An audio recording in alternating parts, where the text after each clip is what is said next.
engagement. On to the conversations for this beautiful Thursday.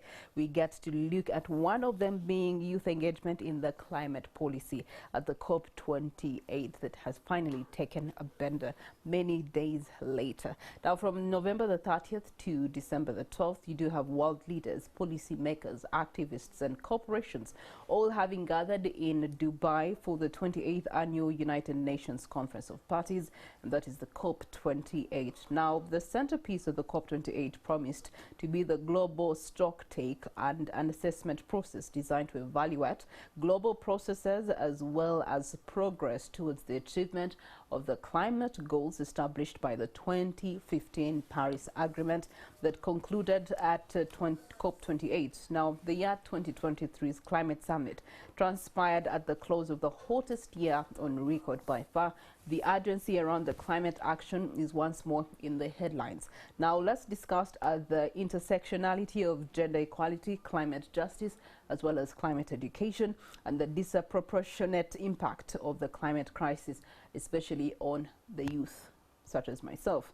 I'm joined by a fellow youth, Mr. Emmanuel Kisembo, who's a youth leader from Bunyoro Kitara region. Good morning to you, Mr. Kisembo. Good morning. Glad to have you with us. Thank you. Now, COP28 has just concluded, and according to what transpired, of course, there's the draft at the end of it that caused a lot of turmoil, different reactions from activists in different countries. And I wanted to find out from you, you've had the privilege of looking at some elements of the draft. What do you make of it? Yeah, basically, before we look at the elements of the draft, we need to know what is COP, first of all. Because so many Ugandans, they are green, and I think even the rest of the country, I mean the rest of the world, because the issue about COP or the Conference of Parties has not really been in the media. People have not been really taught about the benefits, so it is just in shadows. Yeah. So to look at COP, first of all, it was UN that came up with it. That was around in 1992, and it was telling these members, the superpowers like America, China, Russia, Japan, that look at the environment, the climate. We need to do something about it. But of course, of egos and what, like America, they could not heed. They knew they can actually remain in the market alone, and of course nothing can happen to them. So I think there is some condition that hit the world, and of course this condition, once it hit the world, most of these elderlies, they lost their lives. Then I think America started now opening eyes and trying to look at what UN was trying to bring up. Then that was in 1992. That is when it started up with a small group. Then in 95, we had the Kyoto Protocol. That is in Japan. And of course, the aim was to look at these green gas emissions, how can it be reduced. Then in 2015, we had the Paris Agreement also to review on what had transpired that is in the Kyoto Protocol. So that is how COP, all these conferences of parties came up. And it started as a very small group, but now I think we have over 200 member states. And that is as per the COP28. So there is a very big group. Right now it is almost the biggest international meetings that we have worldwide. So looking at why it has come up, you will see that they were looking at how can they actually help the climate, and of course to reduce, most especially on the emissions, the green gas emissions. They saw it was damaging or destroying the climate.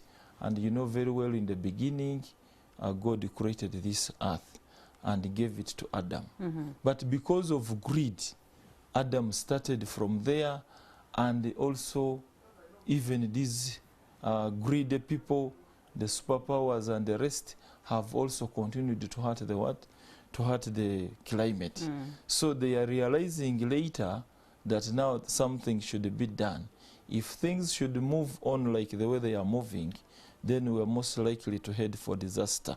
And now they were looking at by 2030, to have actually reduced, and of course they transfer to like at least electronics and solar to reduce on the emissions. So that is briefly about the genesis of COP. Okay. Yeah. All right. Now, in the final draft that was presented in the closing days, it was focusing so much on fossil fuels and doing away with fossil fuels.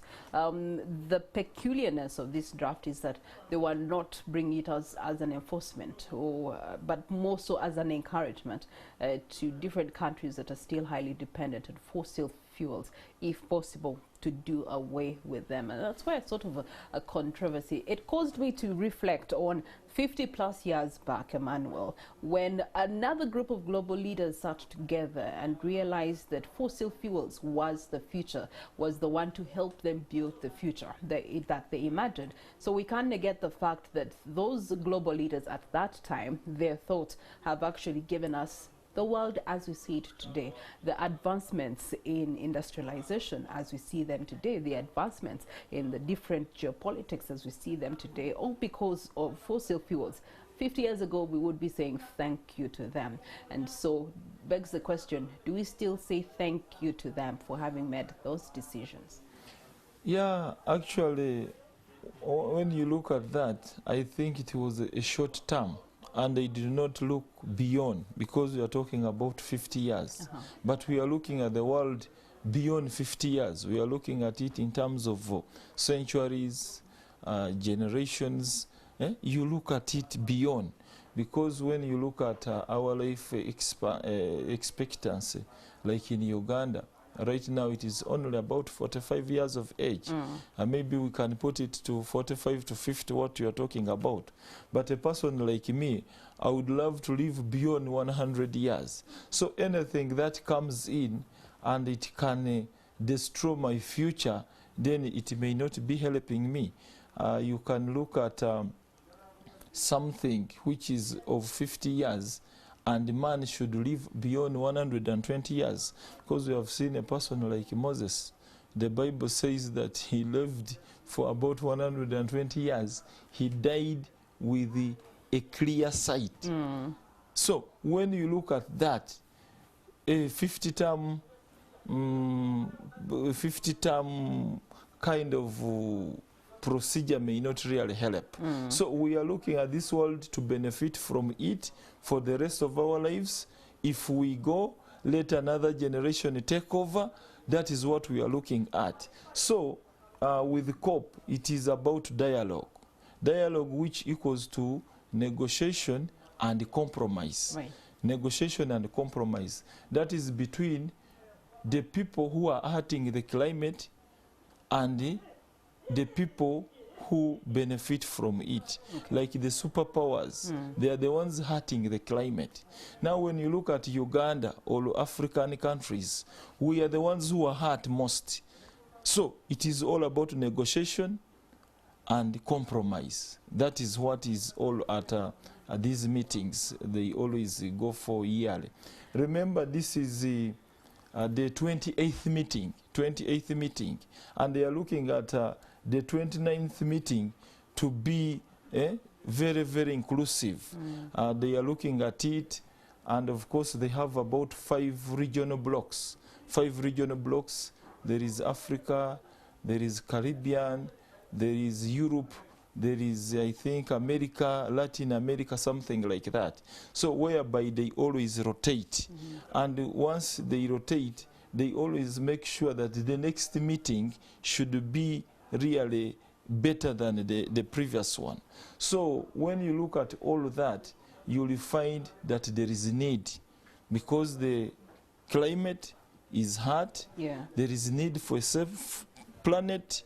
And once we continue that way, then automatically we are not going to be going very far in terms of what? In terms of living. Okay. Because now it is going to require us a lot of powerful hospitals, like you see cancer is coming up. There are a lot of things. So when you look at 50 years, before 50 years, people are rotting in hospitals because of cancer. It is really very, very bad. Speaking of cancers, you know, lately there's just been a scourge of people discovering cancers, for example, especially those internal cancers like pancreas cancer at stage 4. So Yeah. they've been living normally, and then just suddenly, out of the blue, just one element goes off, and then when they go for a checkup, oh, you have stage 4 cancer. Yes. Which is dangerous, and it speaks a lot about the climate change. Yeah, and you see, Regina, what you have to know, it is not only about that, Yeah. but even according to research shows that in the future, even we may not have pollination. Yeah. Now, if we don't have pollination because of green gas emissions, bees are going to die, they are going to reduce. We shall not have, Or even migrate for that yeah, matter. we shall Yeah. not have what? We shall not have pollination. Then to where are we going to get the facilitate foods? agriculture. That's true. Yeah. Okay, let's look at youth engagement at the COP28. They did have the youth policy proposals for formulating the global youth statement. And looking at some of the proposals focusing on action for climate empowerment, increase the diversity and representation of youth within national delegations. Let's reflect on that. You're one of those national leaders for young people. When it comes to increased diversity and representation of youth in national delegations, what's your assessment for us as Uganda in ensuring that we are part of the discourse and channeling the direction of climate change and its effects? Yeah, one thing we need to know about that Uganda has very little control over these COP meetings. Yeah. Very, very little control, because one of the things, this COP thing is about the superpowers. So when you bring in Uganda, it can do very, very little. It can do very little, but the most important thing is to have a very good numbers that can think for the country, and of course negotiate, and of course have more money coming in. So as you look at the nation or Uganda, you will look at it, most of the people, about 80% or 78% of the people are the youth. So it is very, very important to be involved at every step, every stage of dialogue. In case you are going to reach any agreement, the youth have to be involved and also know what is happening, because they are the ones whom we need to mobilize. Like in Bunyoro, we have oils there, and we have a pipe right now going to actually to Tanzania, to the refinery. It is taking crude oil, and whatever we are talking about, the climate change, green gas, crude oil is one of actually the biggest destroyer of the climate. And of course, once the youth know that, then the government can actually sensitize the youth, and we have more trees. We have more trees, Yeah. like countries like Germany have come up with that. You'll find every street, every place in Germany, there are trees. These trees can help to absorb. It's one of the reasons I want Yeah, to because Switzerland, it is because of the green cover. Yeah, it Yeah. is the plants that absorb this carbon. It is the plants that absorb. So once you sensitize the youth, they get to know this, then automatically they will protect the vegetation cover. Yeah. So which begs the element of education when it comes to what is climate change, effects of climate change and mitigation solutions for climate change. For the youth here in Uganda, in your perspective, is that something that you see already existent, or is it something we're going to have to channel intentionally? No, the youth in Uganda, they have very little say. Yeah. Let us look at the parliament itself, or the cabinet. You find the cabinet, you will find it is between 65 and above, averagely. So you will find that we don't have any person sitting at cabinet.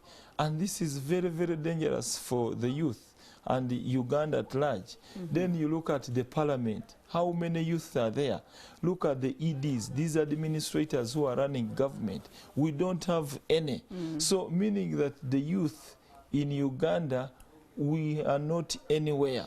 So we should only continue pressing on with the government such that it can enroll the youth, and once the youth are enrolled, then automatically we can contribute in issues affecting us. But for now, the youth, we don't have any say on the national cake. So it goes back to the something that you mentioned earlier. There's negotiation and then there's compromise. Yes. Unfortunately, the youth find themselves being pressed on the side of compromising. The government of Uganda does not look at the youth as some at some point that maybe they can help the country. Because when you look at the cabinet, we don't have any. Okay. You look at let's bring it now to the other side of climate financing. I know that about 2.4% of the climate financing from these key lateral funding is towards youth responsiveness to climate change and painting a better picture. In regards to that, do you think that that's a cake that we can easily tap into and then be able to be negotiators on the table? Yeah, automatically Uganda took over 600 people. Yeah. It is very good for the country because Uganda has about 45 million people and above. 600 people, they are okay to go and negotiate, because they are meeting a lot of people, a lot of superpowers, the donors and the rest. But you will find that out of the 600 people who went, do we have any youth there? Because most of these ministries sent, Ministry of Water and the Sanitation, Ministry of Water and Energy, they sent people there. The judiciary sent there. But do we have the youth? Did we get them there? Were they sent there? So you'll find most of the people who were sent there, they are not the youth. And whatever they are doing there is not in the interest of the what? The youth. Indeed. Well, thank you so much, Mr. Kisembo. This conversation definitely digs deep and bites deeper. Reminds me of the clip that was trending on social media of Right Honorable Robina Nabanja when she was asked on the $100 million that had so far been pulled together by the powers be under the COP28, and she said we're waiting for those monies, and the reasons why we do have the wetland settlers that need to be relocated. Nothing about the youth. So you do hold a good debate. We're going to leave it at that, something for you to ponder on and carry forward in your decision making, especially towards mitigating climate change effects. Thank you so much for being with us. We take a breather. We continue with more conversations.